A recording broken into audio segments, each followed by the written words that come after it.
So here's one more thing I can show you about the iGarden pool robot. Is after it's done its job, you can pull it out, pull this little thing out, flip this little door open, and you can see all this stuff that it's caught and picked up.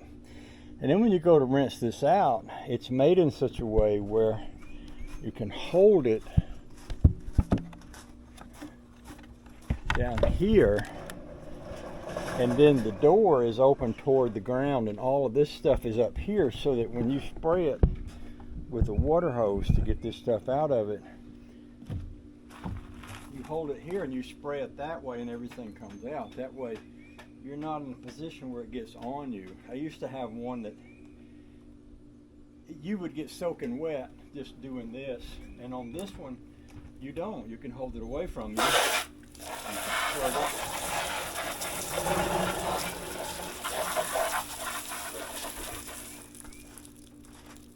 Have this on the best.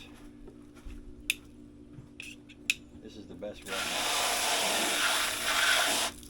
And then it all comes out without you having to wear it. That's cool.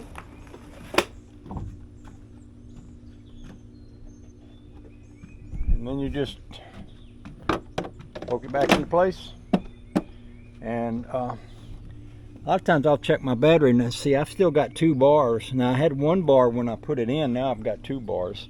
So I should have cut this off first. I usually do as soon as I take it out. But that cuts the power off, and I don't have to charge this again because I still got 2 bars of battery left, so I can just put this in the garage and then pull it back out next time I get ready to do the pool. That's handy.